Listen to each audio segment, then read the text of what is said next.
Potholes and Penguins with Barry and Trimby.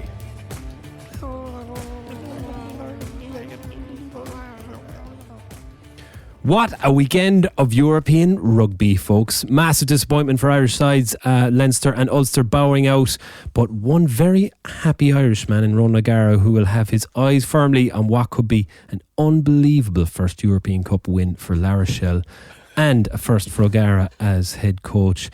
So we'll dive into that, lads, and also massive week for the Lions. Warren Gatland finally picks his 35-man Lions squad to shut us all up trying to predict it, but we'll give it one more lash, will we, before he does. And also we've got Mike Prendergast joining us from Paris, and even though they've just had a crushing home loss derby match to Stade Francais, he has taken the time to accept his inclusion in our Heroes of the Energia AIL for everything he gave to the All-Ireland League as a player and a coach, so he'll be on to us later. Firstly, Raj, it's got to be in the top 5 Ronan O'Gara moments of all time. He's got to have that. I mean, he's probably got a pretty good long list at this stage, but so that's an on the pitch memory of Raj. You're thinking there's 4 other on-field memories of Raj, because there's plenty of off-field. Yeah, well, there's plenty of off-field highlights. Are we hybriding the two, or you can give me any? It could be sometime he told you that you had a nice jumper. He never did that. Is there go on, give us no, because better than most. So 2 or 3 Raj stories popped into my head, and they're all I can't tell. None of them are like nights out or nothing, but all of them are us slagging someone. He's great for a slag. Yeah, great man for us. Loves a slag. You can't tell any. You chat away there and I'll just think it through. Okay. On-field ones, you obviously had the Northampton drop goal in, what was that, 2012, 2013, 41 phases, 7 minutes of rugby, and Raj drop goal. You'd, of course, the Welsh, the drop goal against Wales in the 2007 Grand Slam. 9. You had the, was that 09? 2009, 2009, sorry. You had the 2006 try against Leinster in the semi-final, handoff of Malcolm O'Kelly under the post, and then fucking leaping around with all the way up. Then I was including the Bordeaux match against, Toulouse in Bordeaux back in 2000 when Munster ran the length of the field, when everyone thought Munster were an 8-man team, and then you look back and go, oh, holy shit, they were well able to play rugby, and he scored probably one of the best tries ever scored for Munster under the posts. That would be the top 4 on the field for me. He also got the baiting off Duncan McRae back. Was it Duncan McRae in the Lions? Yes, jeez, that was brutal, wasn't it? You'd have, I suppose they're not his best moments, but most memorable. You probably got to bring in taking the South African fellow out in the air at the Lions as well. Yes. Most memorable, unfortunately. He put up that kick as well, didn't he? Yeah. You could probably do, and as Raj always alludes to, like, he's only as successful now because of his shortcomings or the things, his experiences. So 21 years since they lost to Northampton in the final of the Heineken Cup, and he always puts that down as the reason why he was so successful, and that was fairly memorable. But then there was also the moment where that photo of him taking what? When his hands were in his pockets and the Queen is standing in front of him with her hand out, yeah. And Brian O'Driscoll has his hand over his mouth going, oh my God. No, not shaking her hand. Oh, what was that? I mean, he denied being rude at all. It was just a beautiful photo. It was brilliant. Beautiful photo. So Raj, like, what? It's just very badly timed. He could have been getting or something out of his pocket. He could have been just after coming back from the Jacks, wiping his hands in his pockets. I think that's what he said. He'd sweaty hands. Yeah. But he could have made her like a friendship bracelet or something. Mrs. Queen. A few days he changed for you. Made her this friendship bracelet. But just at that moment, he was there, I can't. Or something, you know. What are you thinking, Trimmy? I've got a couple of stories about Beagle. Do you remember Paul Marshall? On the pitch, Beagle, we'd been on tour together and he'd spent a good bit of time with Beagle, and me, I was rooming with Beagle and we played golf together. And Beagle's chatty, like, great wee fella, very chatty, and Rog is impatient with that chat. We got to maybe like the 12th or the 13th or something, and Rog or Beagle had been chirping away like the whole round, and Rog made this putt, and it just kind of circled the hole, just missed, and Beagle goes, "Oh, I thought that was going to drop," and Rog said, "The only thing getting dropped around here is you, Beagle, if you keep chatting."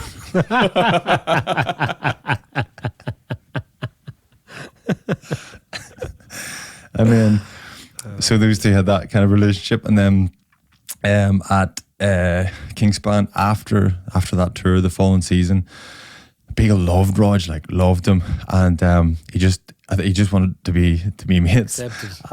yeah, we all do. We're all exactly the same. To be fair, we all just want to be mates with Rog.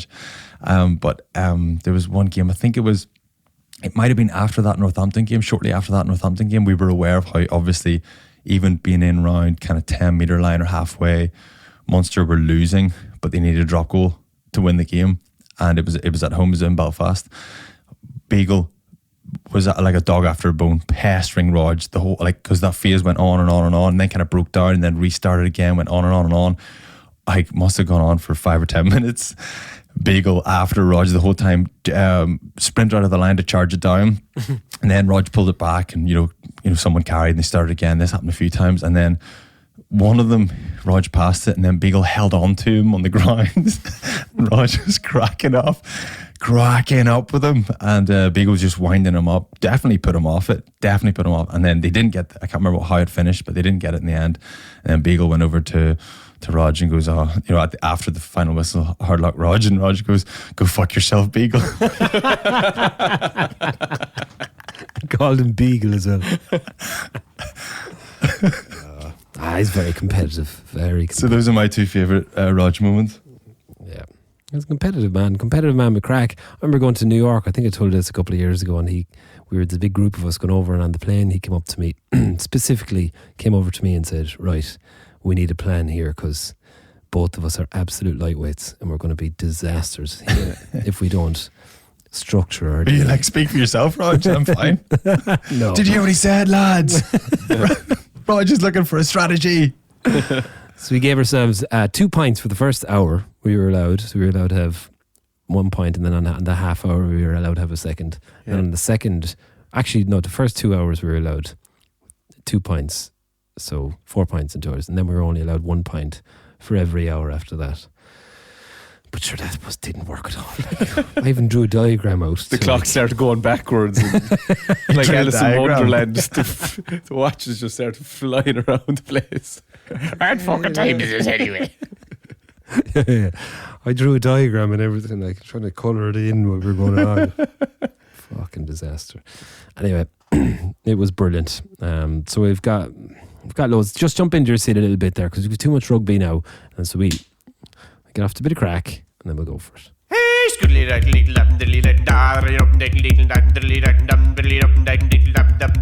It's Trimby's silly little bit. When I'm out for a bike ride, simply the suggestion that I should be tired makes me more tired. Similarly, the other night, Molly declared her bum was itchy, to which Jack replied, "Molly, why'd you say the word itchy? Now my bum's itchy." Well, it turns out Irish rugby follows the same pattern, as Dan McFarlane's itchy bum on Friday night led to Leo's itchy bum on Sunday afternoon. Incidentally, Itchy Bum are the first band to play Queen's Student Union when it reopens at the end of the summer. I spent Saturday evening in town with the kids. There was a really lively buzz about the city as we stood at Corn Market along with at least 60 other people, and the kids were dancing to live music. Jack killed the buzz with the next busker by asking him why no one was listening to him. La Rochelle substitute winger Pierre Aguilon's cornrows looked like the French plaits my daughter Molly gets when mummy's around. But mummy's on nights this weekend, so she got a Ben Toulis ponytail instead from daddy. Ryan Baird, with his shoulder pads and head guard, looks like the kid whose mum reluctantly sent him to mini rugby and is determined her wee fella will avoid getting cauliflower ears. The only thing that's missing is the gloves. The Rog bandwagon is leaving La Rochelle station and will be making stops at every Irish town outside of Dublin en route to Twickenham for the final. Today was the moment of realisation for every age-old Munster supporter wondering, have they always been Munster fans or just Raj fans the whole time? Alele Raj. I swear, I was cheering for La Rochelle as much as I was cheering for Ulster on Friday night. No joke. Is that because you wanted Leinster to lose? Bit of as both. well? Bit of both. Yeah, there's so much of that. What's the French guy's name at the Pierre Aguilon. Very impressive braids when they come on. I was afraid he was going to be shit. I'll be honest. When he came on, I was there. That's always the risk with that hairstyle, isn't it? But he did well. He did well. And what was who's the ones that the haircut that you or the Ben Toulis. I've spotted him a few times, and he has like kind of thick, kind of matted hair, and it's a lazy ponytail. Either that or maybe it's good at the start of the game, but maybe I only see it in around 70-80 minutes, and it's had a hiding, and it just looks like William Wallace's kind of one of his ponytails. Yeah, it's poor. It is. It's poor. Very good. Yeah, I'm trying to give Annabelle ponytails this morning or whatever the fuck they're called. Even she was looking at me, just going, "Mommy, get your hands off me!" Twirling them around like a frozen bag of peas, twirling around and then just snapping the elastic band over. And come here, Jack went up to the busker and told him that he was shit. Pretty much. Why is no one listening to you? Yeah, he's. I wonder. It did cross my mind. Now he's been in school a good bit. He's a social wee kid. Like he's chatty. Like he chats to everyone. But I just wonder if he gets it wrong a little bit, and I wonder if it's anything to do with lockdown, because we were in the queue to get in McDonald's, and there was a lady smoking, and Jack suggested she did her smoking at home. He probably just says the things that you say, but to other people. Maybe, yeah. And then we had a conversation on the way home where he said, "But Daddy, smoking's unhealthy." And I said, "I know, but like if you want to smoke, it's okay. It's okay. If you want to smoke, people can smoke." And then he said, "Well, would you smoke?" And I said, "Well, no, because it is a little bit bad for you." So I was kind of like, how do you position this? Yeah. What did the busker say?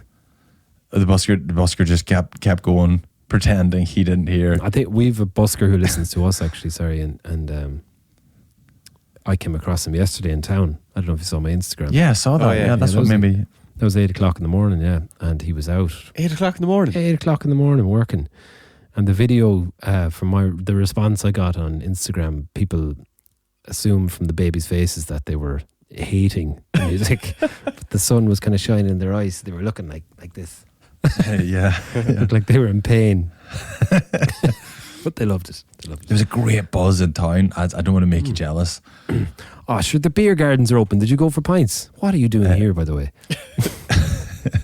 I am exhausted. I am exhausted, lads, with the kids all weekend.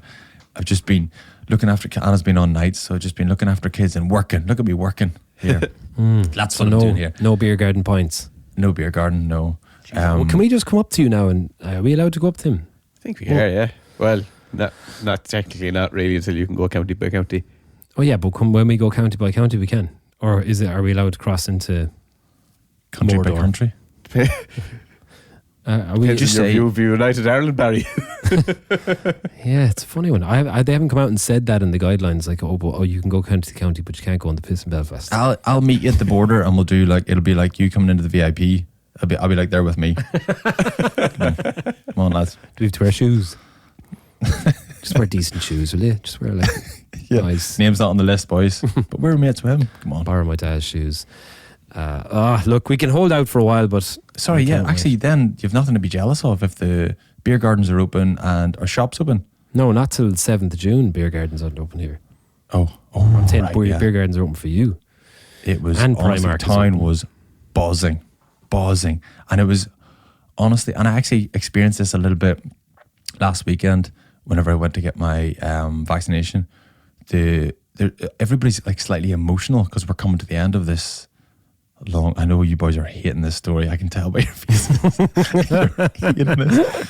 But like it feels like just just feels like everybody's on the same team. Everybody's kind of together, and we've got to the end of it. And your man kind of pointed at me and he goes, "Here, listen, good luck. Just going to get my vaccination." And I was like, "Oh, good man, yeah." And then everybody's smiling, going in, everybody's excited. And then in town, people are buzzing. Honestly, everybody's like chatting to each other and so happy to be out. It's actually, you'd almost lovely. expect it to kick off into some sort of a musical where everyone just starts singing like da, da, da, da, da, da, or like one of those Simpsons. We put the spring in Belfast. Is Belfast, is the city opened up? Remember the way like before the COVID happened, like the city centre was obliterated there with that big fire in the middle of Primark and stuff? Yes, so I'm not sure if Primark has been open, but there's a big thing made of that because Primark, you can't. No, but I'm not sure if it has been open since the fire. Okay, because I just saw on the news today that it was open in Belfast, but it might be different buildings. That's when there was a big deal about that because you can't buy Primark online apparently. So people were queued out of Primark on Friday morning at like 7:30 or something to get into Primark. So the city centre is open again. It's not all closed off like it used to be. Everything's open. So restaurants and bars, you can eat and drink outside. Oh, wow. Sick. There's a serious buzz around Limerick as well. People just taking takeaway pints, and I think I got a massive response people about the pilgrimage. So hopefully, some people did the pilgrimage. Graham Roundtree got in touch. Oh yeah, delighted. Love it. Love it. Yeah, Justin O'Connell rang me the other night and said, or texted me saying, Graham Roundtree's looking for your number. I said, yeah, send it on. And I got a voice memo 2 minutes later. It was like, a troll. A fucking troll. Fucking hell. Love it. Love it. So I just threw you under the bus, man. I was like, although he knows it was you that said it wasn't me. Oh, yeah. I said bridge person. We all knew. You were teeing it up. It was just like, my job here is to make shit funny. Just laugh at your says stories. bridge person? Yeah, I know. I knew it. So we got to get him on the show. And next couple of weeks, if you're listening, Graham. We're getting Duncan Casey on this week. Brilliant. I want to get political with Dunky Poos. Dunk is a gas man and a very, very interesting fellow. Yeah. Lives in Brussels, I believe. Is he over there now? Yeah, I think he's making shoes. What? I don't know. I just made that up. He works in politics, I think, or something. I think he's getting into politics and journalism, and he's brilliant. So when I get proper into that side of things with him, got some great thoughts on the world. And that's it. So let's take a break now, and we'll come back in a second there now for talking about all the rugby and all the rest of the stuff now.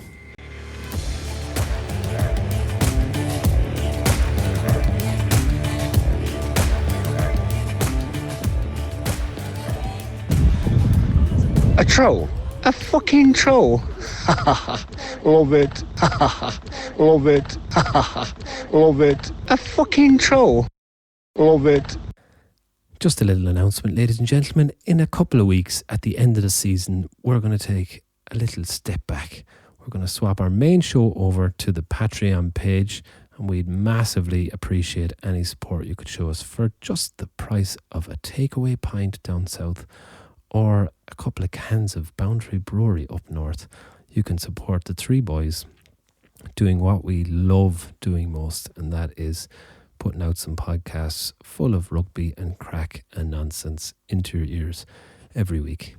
So if you want to do that, check out our Patreon page, Potholes and Penguins, and we'd massively appreciate the support, and we'll talk to them. Bye-bye.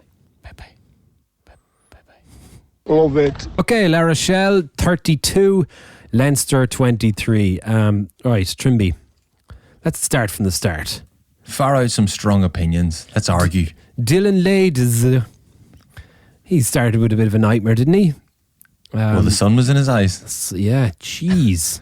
Leinster couldn't have asked for a better start, really. Fucking nightmare for that lad. Sun in his eyes, couldn't catch the ball. Second half, Leinster come out, everybody wearing sunglasses. That's what I was thinking. I was there, get him a hat. My dad was there, get him a hat, like David Seaman.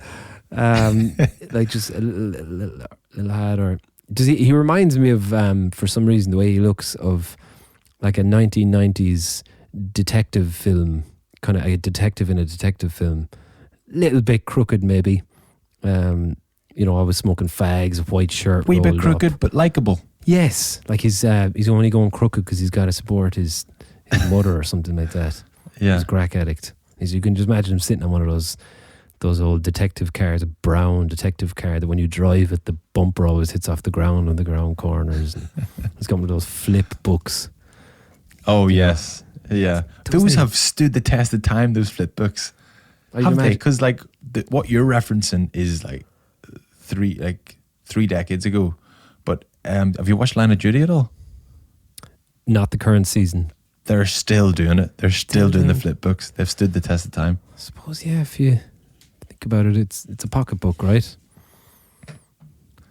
I always But wanted. do policemen actually use them, and do they actually eat donuts? I think if you're, it's wise to write everything down. Where else would you have it? In your On phone? your phone? Nah, you can't be doing that. It's way slower to write shit down on your phone. Anyway, I think.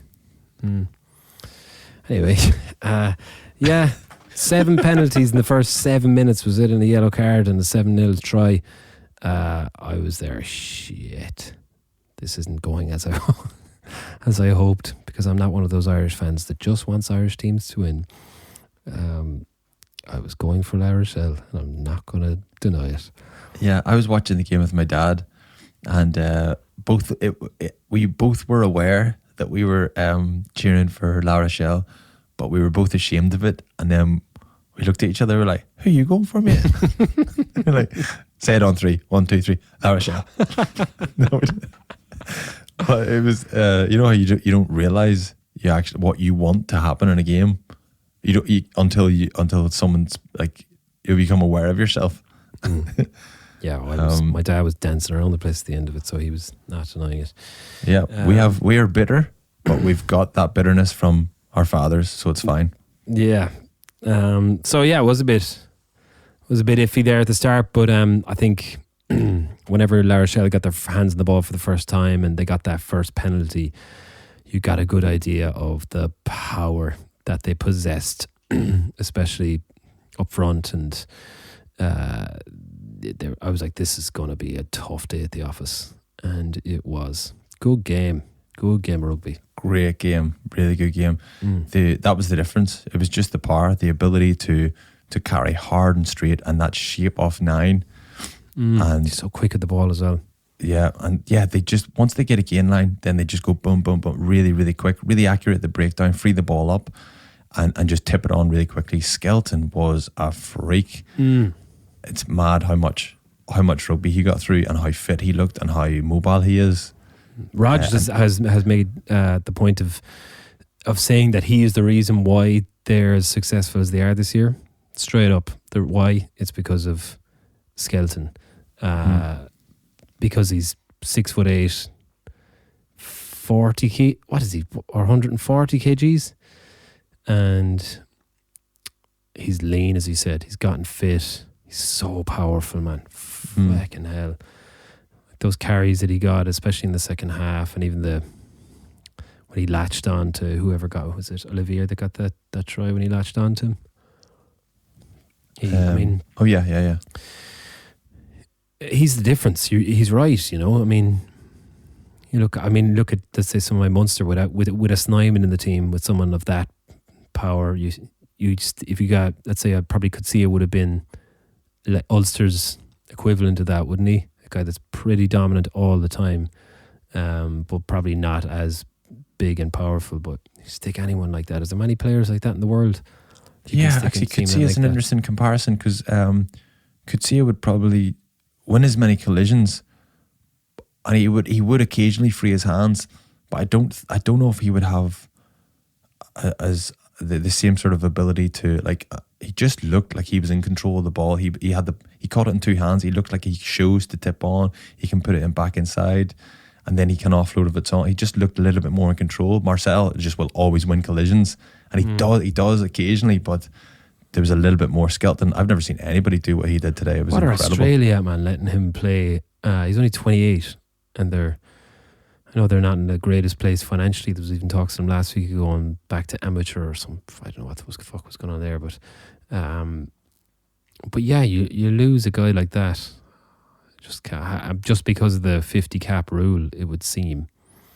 that the way they only allow players who've played 50 caps or more go overseas and come back for play for Australia. Got to make exceptions. Who's to know he would be as dominant for Australia, because I think there's a big part of what they did today was down to John O'Gibbs. I think. Yeah, okay. I want to talk to you about that. So you worked with him. Yeah, now obviously I wasn't really that hands-on because he, just spent all his time with the forwards, but his level of detail and what his expectations from the forwards are really, really high.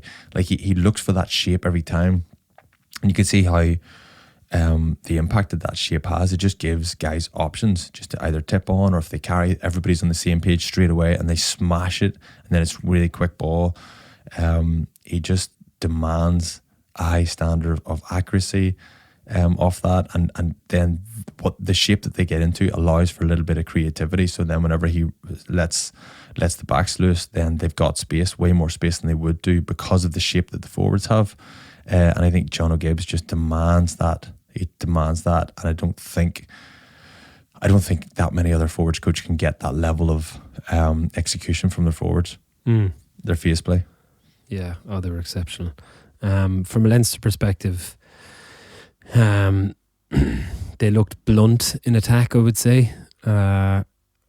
What do you do if you're them? Are you just going to go and, okay, that's an unbelievable day at the office La Rochelle have had. It's a tough place to go. They were humming. Or, where does that leave Leinster? We've built them up quite a lot for right reason, I suppose, but that was a bad beating they got today, I would say. They were outplayed across the board.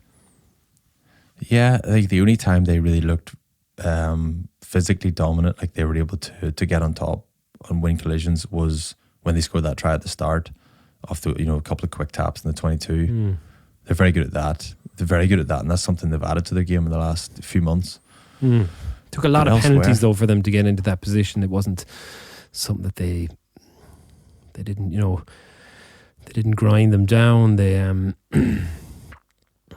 think they struggled with, again, La Rochelle's, their defence has been unbelievable this year. The top defensive effort in the top 14. Their line speed is incredible. They put a big emphasis on it, and some of the shots they were making when they were coming out of the line, they were cutting off those passes. So they're putting Leinster on huge pressure, and we've talked about this a lot of recently, where that's, if you put Leinster under pressure like Saracens have done, Connacht did, Munster did. I know it was against weakened side last week, but put that Leinster side under severe pressure, and they don't seem to be as they don't make the yards and keep the ball as easily as they normally do. So they got to be a little bit worried about where they go from here, do they?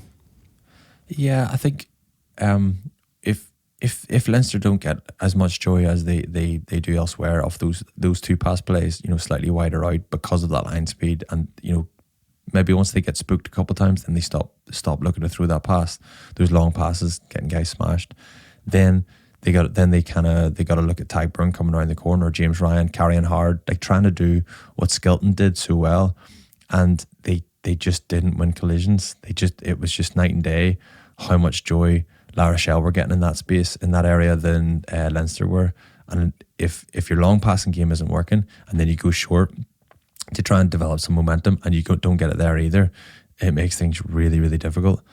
And then they just kind of paid the price. Ross Byrne then, a lot of talk going into the game about how he's been underrated, and unfairly underrated probably for what he's done for Leinster, and he was built up quite a bit by a lot of people going into it, and how he was very capable, even though Sexton wasn't playing, it wasn't going to make a huge difference to Leinster. And you kind of felt like a few people I was watching the game were like, this is Ross Byrne now. This is Ross Byrne's chance to make it. This is his big statement opportunity. But I know it's hard when your pack are being eaten alive. But I don't know if I was a Leinster fan, I'd be going, fuck, Sexton. I mean, I don't know how much better Sexton would have done today. They would have targeted him a lot. That's the thing. I don't think. Don't get me wrong. Like Johnny is, he's a more capable player. He's got more experience and a better skill set than Ross Byrne. But I was one of the ones talking about Ross Byrne, about how he's got written off because he's gone to Twickenham a couple of times and his pack have got a hiding, and then he gets the brunt of that, and I feel very sorry for him. And he proved against Exeter that if his pack turn up, then he can manage a game and he can get his backs going. And today I think was one of those ones where any 10 would have struggled because they weren't getting gain lines. How can you attack? How can you put any shape on the game? Now he did stand off the line quite a bit, but that's inevitable if with the amount of line speed that's coming. I'm just not sure. Played well. I'm just not sure well. I'm not sure he's at Sexton's level. That's I don't think he is. Harsh. I don't think he is, but I just don't think. If Leinster want to be the best team in Europe and they want to create more of the dynasty that they've talked about in the past and get that fifth star, etc. I don't know. They've got some tough decisions to make. Quickly talk about the Lions, the Leinster Lions. What do you reckon? Before the game, they had a lot of talk about. They got a few boys dropped, did they? Yeah. Well, you'd Healy, Porter, Furlong, Kelleher, Ryan, Conan, Van der Fleer, even McGrath was been thrown in there. Sexton, Henshaw, Ringrose, and Hugo Keenan. I think they would all be the names that everyone was saying a lot. Like even Neil Francis in the Independent today was saying that most of them still have to be a must. But how many of them would you take? I was talking Porter up a lot over the last while, but the fact that he doesn't start and Healy starts to get ahead of him, it doesn't bode well for him, so I'm not sure. Furlong, I think 100%. James Ryan, I'm a huge fan of, but I don't think he's played well in a long time, and I think he could be on the wrong side of it at the moment.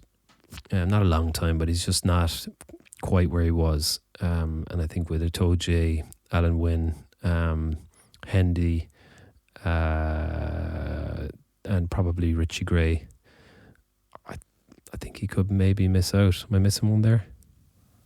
I don't know if Richie Gray will go. Itoje, I think Alan Wynne will go because he'll probably be captain by the sounds of it. I just don't. If you're picking James Ryan, you're picking him on past performances from a good while ago. It may be something similar to. Now, I'm not saying Jacobs. He would be in the conversation. As good as Jacob was playing 2 years ago, James Ryan's maybe a victim of something similar. Like, I'm not saying James Ryan is playing as well as he was, but he's still playing like decent enough rugby. His effort is unbelievable. He never doesn't put in the effort or work hard or anything, but doesn't have the same. Just slightly more normal. He doesn't have the same impact.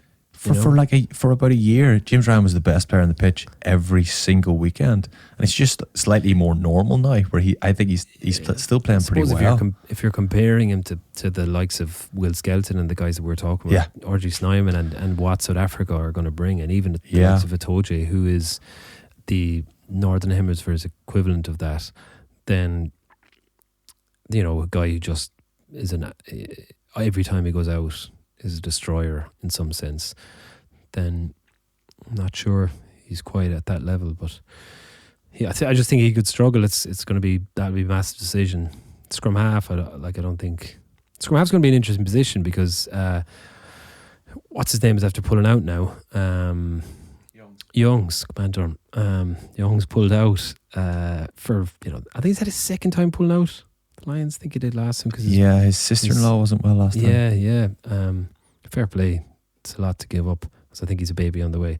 But puts Conor Murray's position pretty in stone, I would imagine, and Davies maybe. But then the other one's up for grabs completely. Is Cooney doing enough to get in there? I know we'll get to the Ulster match in a minute, but is there a third that might go? There has been I know we'll use that to get in the Ulster game, like the contrast whenever Cooney went off. I think it had happened. It slowed down just before that. Cooney could be in the mix. Ali Price could be in the mix. Thomas Williams, I think, could be in the mix. But I think 9 is the one position where no one has put their hand. There's there's no really obvious guy. Like Murray played so well in that last game, that one game. But just as a reminder, I've still got it and I can still get there. But it's one game. Do you know? I just think it's such a position where you wouldn't be picking up Ulster. You got to go with someone who you know can do it and who'll control it. And we could yet see the best of Conor Murray playing on that Lions tour. Yeah. So what Then about lead some- and then Sexton? Yeah, exactly. Because that's obviously going to impact that. I don't know. If I was South African and I saw Sexton coming over, you'd be kind of going, let's target him, let's get at him. He's not. He's playing hurt, you know. He's not playing because he's hurt. But it's that's the only reason why I said he mightn't have done as well today. Even, you know, he wouldn't have done any better than Ross Byrne, because he would have gone on that field and La Rochelle would have just targeted him because he's fragile at the moment, I think. So No, he would have. He wouldn't have done much in practical terms on the field different to Ross Byrne, because you can't really do much. But what he could have done as a leadership, in terms of leadership, he could have maybe added a bit more creativity, added a little bit more. Right, listen, they're defending this way. We're going to do this play. He would be brave enough to change things up. That's where he would add something different. 100%, yeah. But I think he would have. I don't think he would have lasted just long enough, and that's why I'd be worried about whether Gatlin would pick him or not. Yeah. Well, I thought the best 10 in the Six Nations was Dan Biggar for me. Second best 10 I thought was Callum Sheedy. Yeah, you said that. Yeah, it's interesting. He's obviously not the kind of coach that would go with someone like Russell, which is such a shame. It is a shame. Russell's just not quite where he was 6 months ago. Yeah, I'd still love to see him picked, and he'd be such a good guy to play the midweek matches and potentially get in there for a test match. And what about George Ford? George Ford had a brilliant game the other night and so capable, such a good rugby player. When he's the one guy, him and Farrell, that 10-12 combination, whenever they're firing, they allow England to play that type of rugby, that kind of wide and really stretch defences.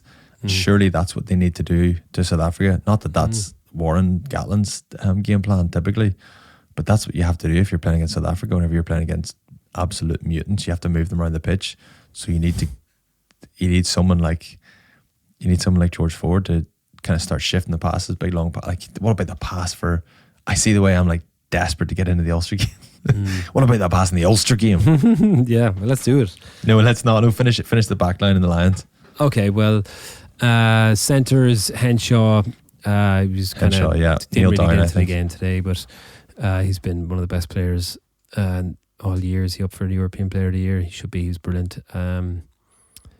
Ringrose, just don't know where I think his chances have gone up since George North unfortunately got a disastrous injury, because I think North would have been guaranteed on the plane. So Ringrose's chances have gone up. A lot of people are just assuming that Ringrose is guaranteed on the plane because Warren Gatland is a fan and he's got a lot of credit in the bank from how well he's played over the last few years, but he hasn't played well in a while. And I think Slade will start 13. Yeah, but you've Slade and Davies, who should be guaranteed, and then a lot of people saying that Craig Harris, is it Chris Harris from Scotland, for his defensive efforts, but I'm not quite sure about that. No, and Davis, I don't know if Davis would be guaranteed either. Only because Gatlin loves him. Yeah, that's probably why. Back three. In terms of Irish players, people still saying Jacob could get in there. Thought he did well the other night again. He's not doing a huge amount wrong. I think he's class. I'd love to see him be a British and Irish line. I really would. Yeah. So he's not far off it. I think he should go. But I don't know if he will. Keenan still in with a good shot, even though they're probably only bringing 2 specialists back, or 15s, who'll be Hogg and potentially Williams. So he could be Hogg and Williams are definitely going to go. Do you reckon? Okay, that's tough on Keenan, because I thought he did a lot of good stuff today. He was solid and he carried well. He hit the line at pace, and Yeah, no, he went, like, Williams can play wing and Hugo can play wing as well. That's so true, they're just. sorry, yeah. But I'm trying to think what other back three players would displace Keenan. I don't know. Initially, at one stage, I think we both, what's his name, the South African Scottish winger, was going unbelievably well for Edinburgh. Played a couple of really good games at the start, and then he just kind of Van der Merwe, dropped is off. it? Yeah, Van der Merwe, yeah, dropped off a little bit. Yeah, he was your pick now. Don't be lobbing him on me. I don't want to. Yours was Richie Gray. You can have him. Stick him on the wing. Now, are you as frustrated in Ulster, man, as I was as frustrated in Munster, man? Or where are you at? Yes, I was. I was very disappointed. I was gutted, I must say. I was so impressed, though. The first half, they were incredible. And I've never seen a game change so much at halftime. And I don't know, I would love to know what was said in both changing rooms. Just bizarre turnaround. Was it? It was halftime pretty much. When did Cooney go off? No, he went off at 50 minutes. Yeah, but it was halftime. Like, they were slowing things down before Cooney went off a little bit. After about 35 minutes, I felt, and Austin Healy said it just before Cooney went off, that Ulster stopped playing. And I had felt it from about 35 minutes when they turned over the scrum on their own line. They got the penalty. That was brilliant, and they were kind of just going, let's just get to half time. And then they came out in the second half and they tried to slow the game down, tried to box kick, and you're kind of going, why have they stopped playing here? And you felt like Ulster just got a sniff of it and went after them. Is that the way you saw it? Yeah, really strange. Yeah, it felt like Ulster just invited them back into the game, and it looked like maybe Ulster kind of decided, right, we've got a good foothold in this game here. We've got this game. Well, let's consolidate this lead and just start to manage the game a little bit, and we can manage them into chasing the game. Mm. But they chased the game, and they I have a theory on it. I have a theory that Ulster, I meant to do this before I came out, but I didn't get a chance to. I'd say on average they're conceding 20 plus points a game, if not even closer to 30. They, especially against the bigger teams, okay, if you look at Zebra and even Dragons, they conceded a ton of points. But you go back over their last 10 games, it's even from the turn of the year, they're conceding 20, 30 points a game. And even though they're winning some games, they're still conceding a lot of tries, and the defence hasn't been incredible. So I was kind of going, okay, they've gotten themselves to half time now, and they're going to shut up shop a little bit. They don't want to become that loose, leaky team who are still throwing the ball around and leaking. But when you do that, you're not, and they're not. That's not their style. Then it just upsets the whole flow of what they do. You invite pressure then. Yeah, they lacked energy then, because like you look at La Rochelle and their whole team is built around that defensive effort and getting off the line and putting teams under pressure. And when that's not your default and you try to go into a defensive game, you just give up easy yards. That's what was happening to them. Yeah, there was I think Ulster are maybe known for throwing the ball wide and having lovely kind of phase play and starters and a lovely bit of creativity with the starter plays, and they're nice to watch. I think that's the reputation that they're getting. But actually, most of what they did was really, really simple, just really, really fast, really accurate passes on the gain line, tip ons out the back, just guys hitting the gain line really hard, and then really accurate at the breakdown. The ball was so quick. Leicester never got set, and if you look at what they're doing, there's nothing too creative about it. But you don't need to be creative if your ball is really, really fast. You keep that tempo. I thought it was so impressive, and I just couldn't believe. I was texting my mates, and we were just about to book our flights. I sent a screenshot of the flights into your group, our group, by mistake. It wasn't meant for you. It wasn't. So I thought, because you only sent that yesterday, but you had booked those flights on Friday. No, I hadn't booked them. It was just a screen grab of the flights. This is at half time. Whenever Ulster were winning, we all assumed that they were going to go on, and we'd be going to London and watch them play. Some crack. Yeah. Fuck. Oh well. There's always next year in the Challenge Cup. God. And when Cooney went off, which was very frustrating to see him go off now, even though I'm not an Ulster fan, I was like, that was it a swinging-ish armish? I thought it shouldn't have been. It was kind of It's a bit glazed over a little bit glazed by. over. Yeah. Yeah. It's like And they're saying because out they- with it. There they was described- definitely a little bit of a swing there. Like, I don't know if there was a swing, swing, but there was it was a little bit lax. He left his hand there. and he tensed. It wasn't like he went, ugh. There was a bit of I know he's a lump. His arm probably weighs more He than my doesn't need entire a tense, body. yeah. But there was a stiffness to the arm. I don't Put think his arm into his head. I don't think he swung, but I do think He it stiffened. It was irresponsible. He stiffened. got that excited. arm. Yes, his arm was aroused. It was an erect arm. Slap Cooney in the neck with his erect arm. And He no, but it was Fucking irresponsible of him to leave it there, and they described it as a rugby incident, which I think is a little bit. It should have been looked at. now, it was tough on Albie Matheson to come on. A lot of people were giving out about maybe how he slowed down the ball, and maybe that was the reason why Ulster didn't or had stopped playing. Now, I think it's harsh on him. He hasn't played a lot of rugby of late. Cooney plays so much rugby that it's, and usually Matheson will come on and finish out a game, but it was a lot to ask. But I also think that they'd kind of changed the tactics at that stage as well. So it wasn't like he was coming on and playing his normal game where he usually injects a bit of pace. But it was just that 20-minute block when it was 40 minutes to maybe 65 when Leicester scored the 27 points unanswered. Then you're going, oh crap. But introducing Will Addison, he could be our specialist 15 for the Lions because he's unbelievable at rugby. Yeah. Sorry, I know we love him, but holy moly, he's class. He's lovely, isn't he? He's Got so something talented. special about him. So talented. he just needs everyone to be on the same page as him. 'Cause he's creating so much space. He's got such good vision. He's so alert and he's so focused. You know what I mean? Nothing phases him by the looks of it. I'm there. I want to win. I want to play. I want to play. I want to play. He doesn't go into himself at all. Very impressed with him. I think they've got a dinger of a player there. I enjoyed watching Mike Lowry go into 10 as well. Yeah.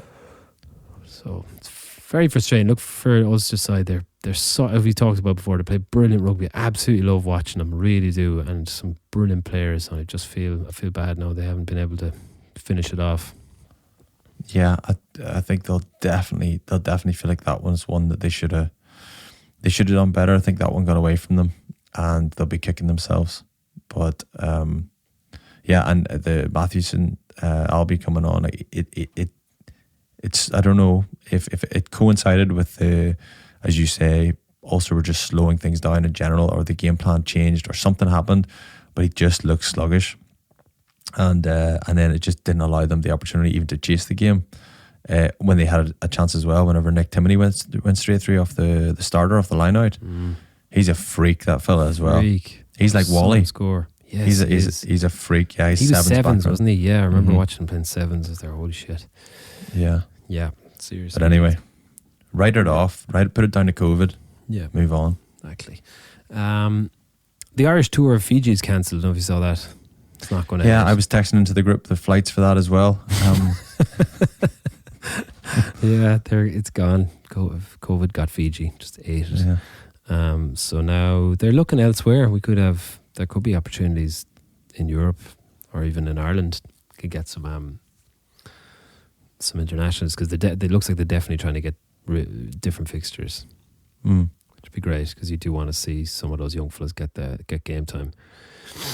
Because that's one of the things that has stood out to me massively over the last few weeks is the lack of game time that Irish rugby players get. When you hear Leinster had 59 players played for them this year, is it? Something insane like that. How are all these players getting games of rugby? So Munster released their stats last week, and Gavin Coombs has played the most amount of games for Munster this year. Guess how many starts that he's had, if you were to guess? 14. 15. Does that seem like little? Does that not sound like a good guess, though? Does it not look like I don't care? No way. One more than a number I picked out of the air. I was blown away by that. They're not playing, by your guess as well, to be fair.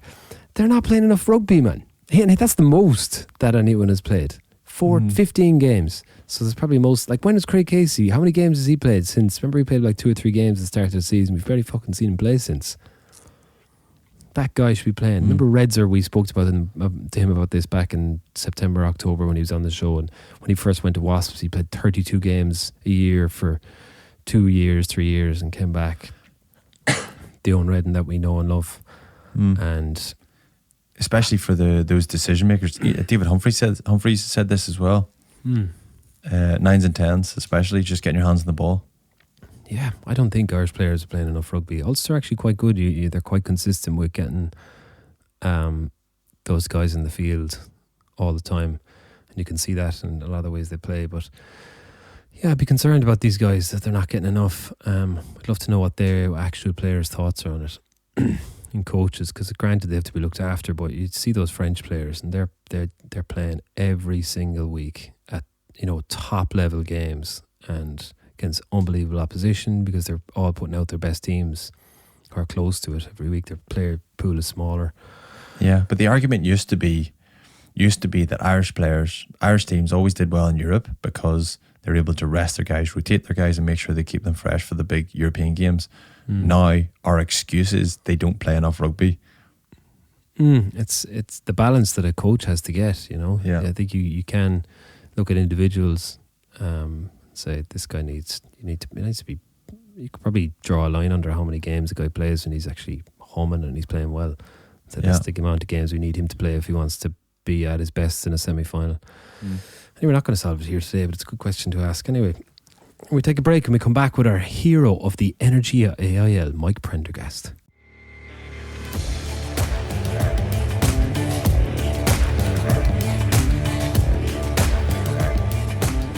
Just a word there, lads, before you listen to this. We had a little bit of a problem with Prendy's audio. So some of the audio is a little bit glitchy. So apologise, it's not the usual audio standard you may be used to. But sure, we tried our best. Enjoy. Love it. Okay, welcome back, and it's time for our Heroes of the AIL, brought to you by Energia, Ireland's greenest energy supplier and official sponsors of the All-Ireland League, who are celebrating 30 years of the AIL with a documentary coming out later this year featuring some of Ireland's finest rugby characters and players and coaches alike. And a man who fits all of the above is former Young Munsters player and coach and current Racing 92 coach, Mike Prendergast. Prendy, how are you? All good, boys. Thanks, Indian.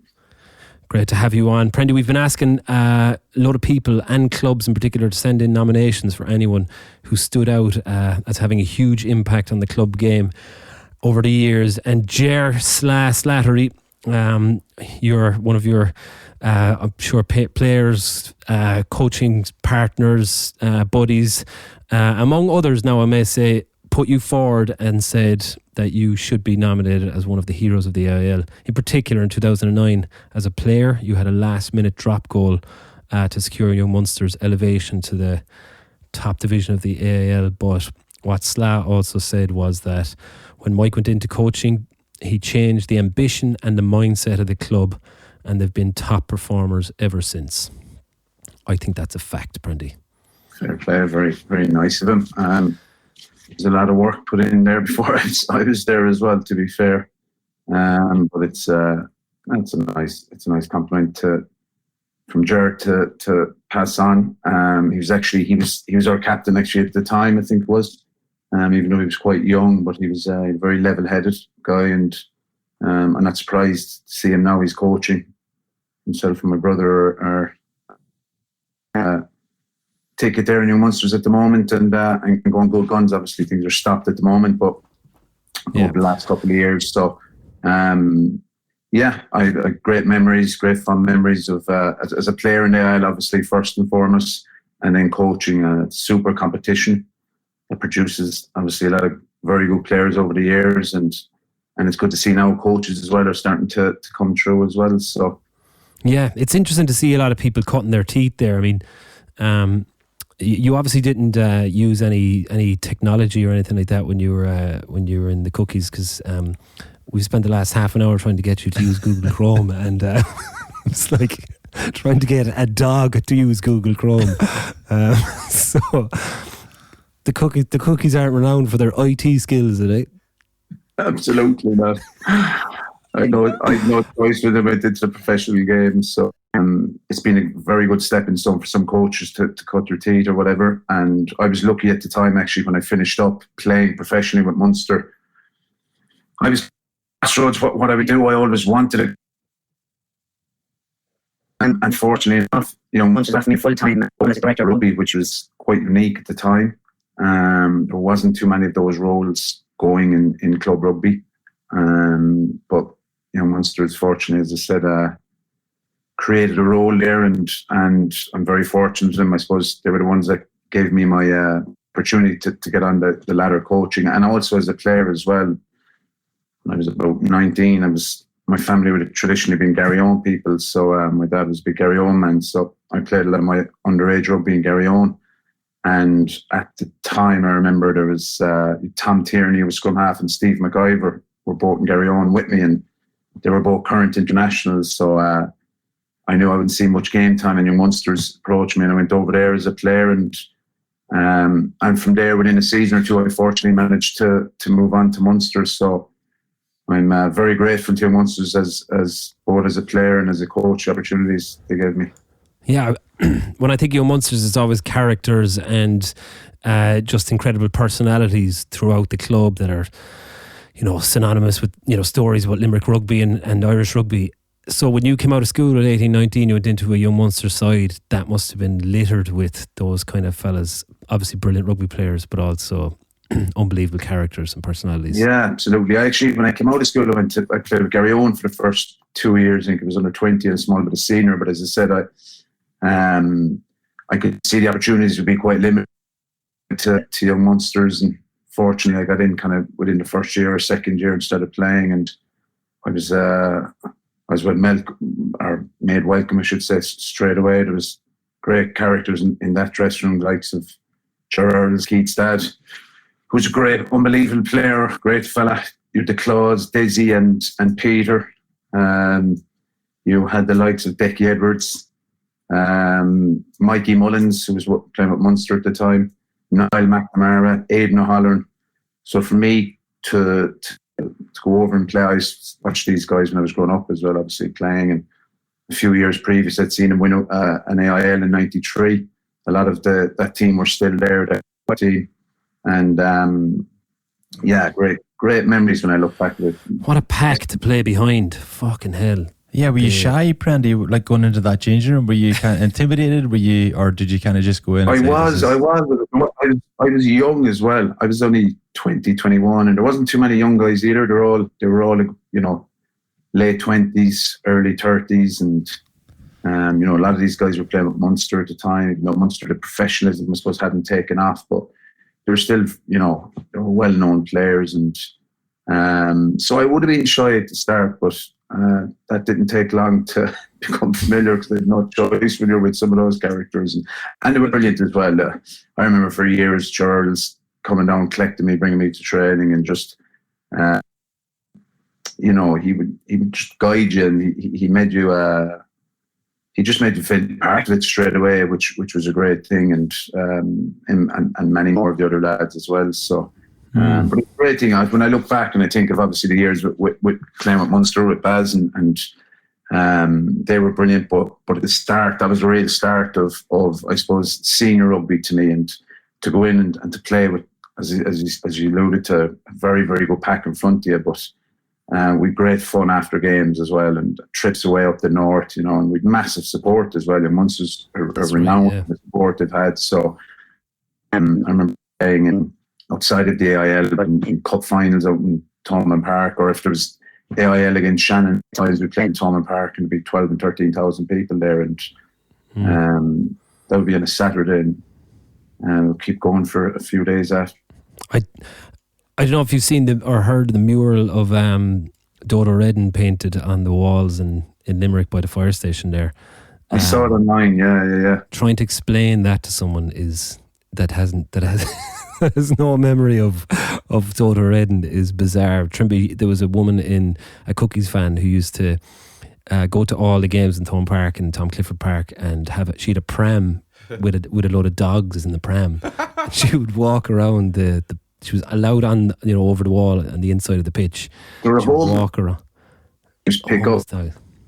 And she had them all like with hats and sunglasses on and little flags, Young Munster's flags, and she'd walk, just keep doing circles. And I think that's who Noni is based on. I guarantee Noni from Today FM is definitely based on her.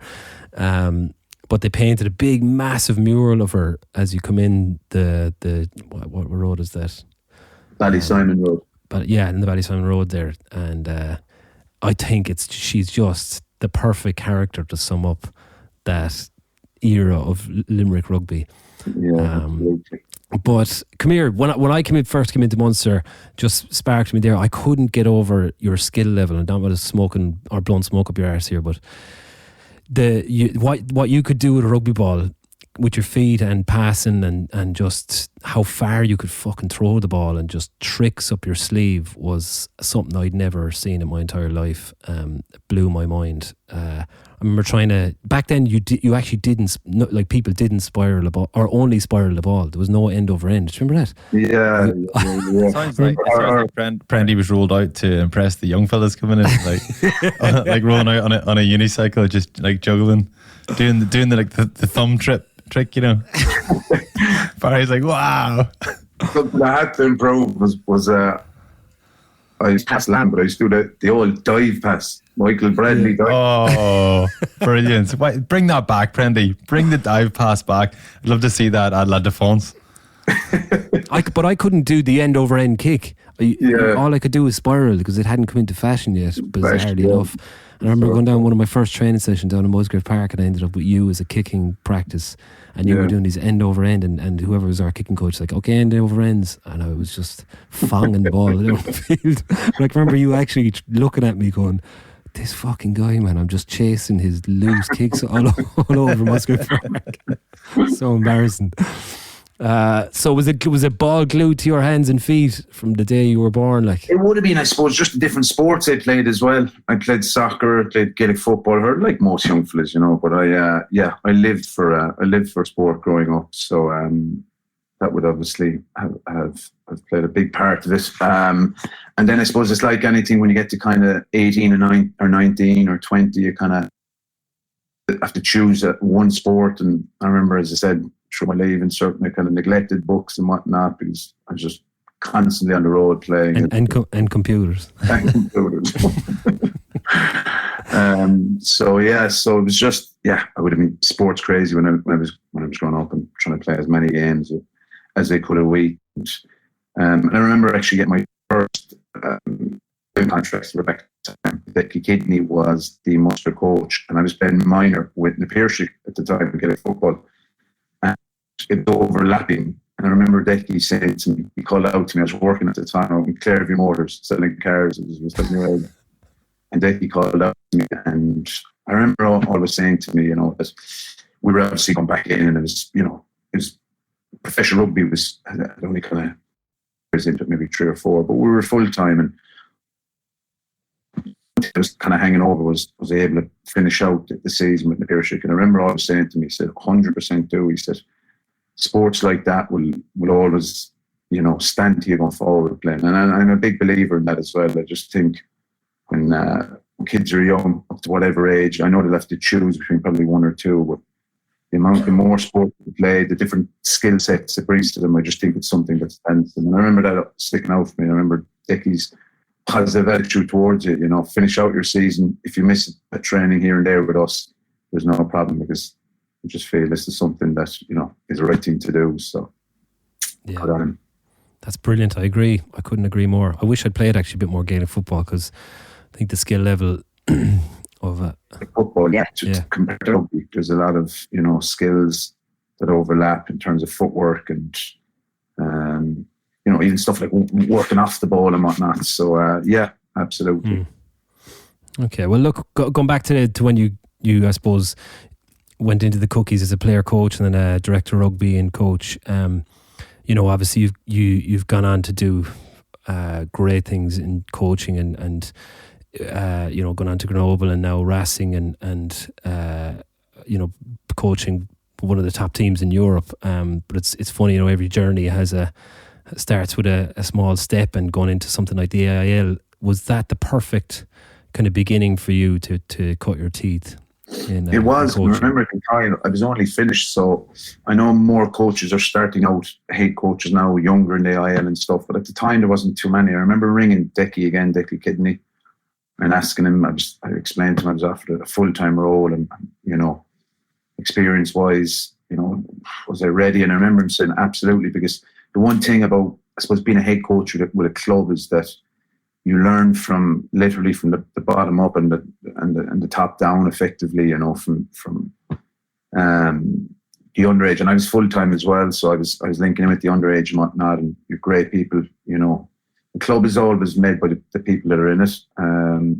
You look at committees, the amount of work people do, giving up their own time, and then obviously underage coaches and whatnot. So I was kind of linking in with the underage a bit as well. But I remember Decky saying that to me, that you learn, you'll experience what your bagman is doing midweek or on a Saturday to, the committee and whatnot. And that was a great bit of advice, actually. And it was something that, I suppose, over the 4 years I was there, that I think stood to me going forward when I went into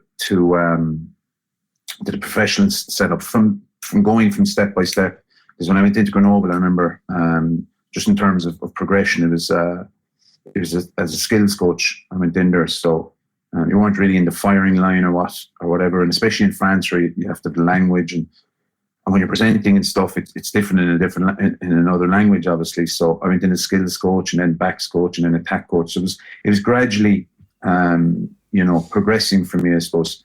And but there was always something that when I look back to the club, that I suppose first of all gave me that opportunity, and because it was full time with young Munsters, it allowed me to upskill myself. So I know what it's like. My own brother Garrod is the head coach of Munsters now, and he's obviously got a demanding job and a family, and you're trying to coach. It's an awful lot, and I suppose I always wanted to be. Once I got the taste of it, I wanted to get into the professional setup, but it's just about trying to get that opportunity. And I was fortunate enough through Bernard Jackman in Grenoble, who opened the door for me to get into Grenoble. But the thing is, because it was full time in Young Munsters, it allowed me, as I said, to, I suppose, upskill myself, and I was able to go and shadow different coaches. I remember going over to England, to Conor O'Shea and to Dean Ryan, and just travelling around the place. And I remember going in, actually, I got a kind of semi-role with Munster A as well, with Ian Costello was the head coach, and he allowed me, he offered me, it was a part-time kind of gig. Just I was doing defence, I think it was with the A team, but again, it just got my foot into, seeing what they were doing day to day, week to week in a professional setup. So, but because it was full-time at Munsters, it allowed me to, I suppose, as I said, upskill myself, and there was one direction I wanted to go. And as I said, fortunately enough, that came with Grenoble, Yeah, it is. It's an interesting progression to watch that happen, and so many opportunities in the AIL and in Irish rugby for that. And you'd love to see a lot of these. We're producing so many players now. I'd love to see a lot more players get back to that. Yeah. Absolutely, but the quality of coaching, speaking to coaches and stuff, the coaching the AIL is at a really, really high level. They get exposed to a lot as well, and we get to send all these guys abroad. Like when you see watching Raj today in he started the AIL as a player, but watching him for what he did for La Rochelle, I know he had a tough day yesterday with against Stade Francais in the derby match, but you're still win that fight for qualification for the quarterfinals in the top 14. Yeah, it's tight. We've been at form, actually, to be honest, over the last kind of 5 to 6 weeks. We got eliminated in the quarterfinal of the Champions Cup, and today I was saying to you earlier, I was on the phone to Raj just a while ago, and delighted for him as well. We're dying to see him on on BT Sports for an interview, but Yeah, they were He was chasing around the place. He was really calm. He totally enjoyed the win. He was at home for a while. He was just gone back into the club. They were meeting up, but he's in great form. He was very calm about the whole thing because he's been to finals as a player and whatnot, so he knows there's nothing won yet. But they're very impressive. They're a very impressive side, and there's so much power, and that's going to be a cracking game. But so we are fourth at the moment, and there's 4 games left. There's 5 games for some teams because there's been cancelled games, and there's about 8 or 9 top 6 at the moment. So it's literally going to go down to the wire, I think. So as I said, we haven't been in the best of form over the last couple of weeks. We've had injuries, which is every team has, but I suppose the key positions hasn't helped us. But we trust our squad and. To bring us through moments like this, but unfortunately we've come up short. So we've a huge game against Clermont on Saturday, so we need to win that, and potentially our last 4 games, definitely 3 of them to make it. But the level of the competition over here is, I've seen it just the last 2 or 3 years. It's better, and I think that shows with the national team. And now we have 2 teams in the Champions Cup final. We've one in the Amlin, but the quality of games and the quality of the competition has gone up. So it's a tough one. Yeah, it's absolutely a tough competition these days.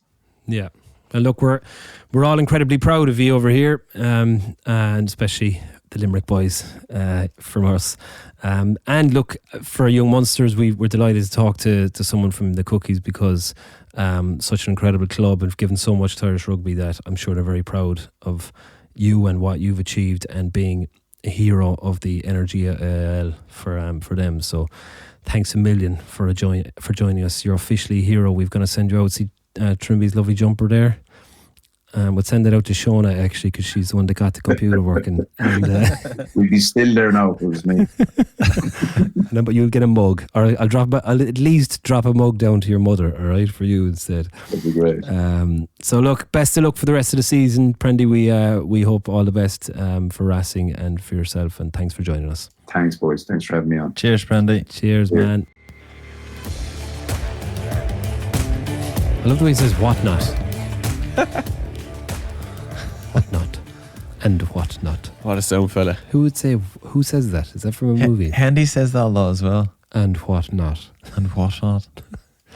Sounds very like turn of the century or Old English or something. What not? Great and what fella. have you? Yeah, great fella. Great fella. One of my favourites. Yeah. My favourites. He is, isn't he? He's great. The old woman, what was that? What were we going on about there? Dodo Redden. Have you seen the mural? No.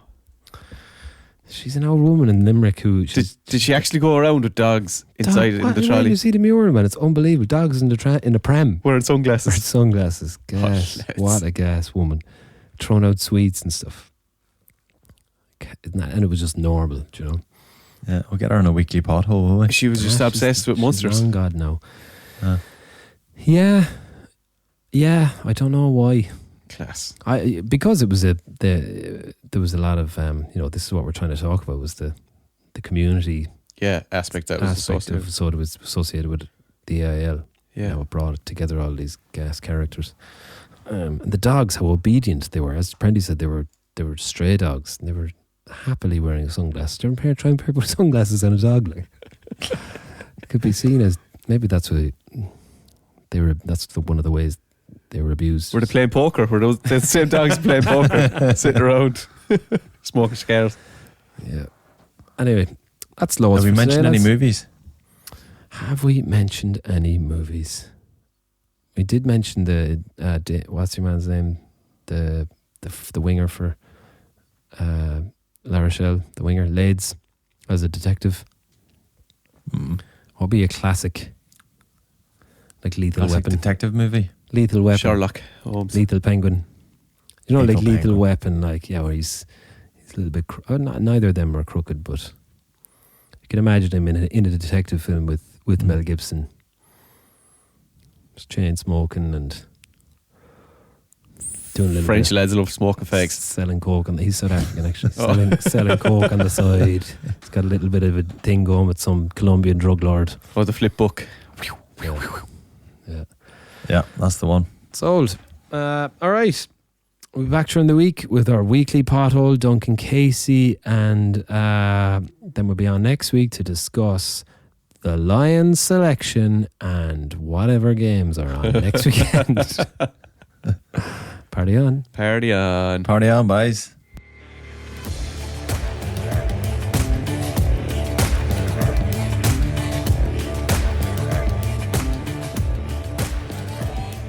A fucking troll. Love it.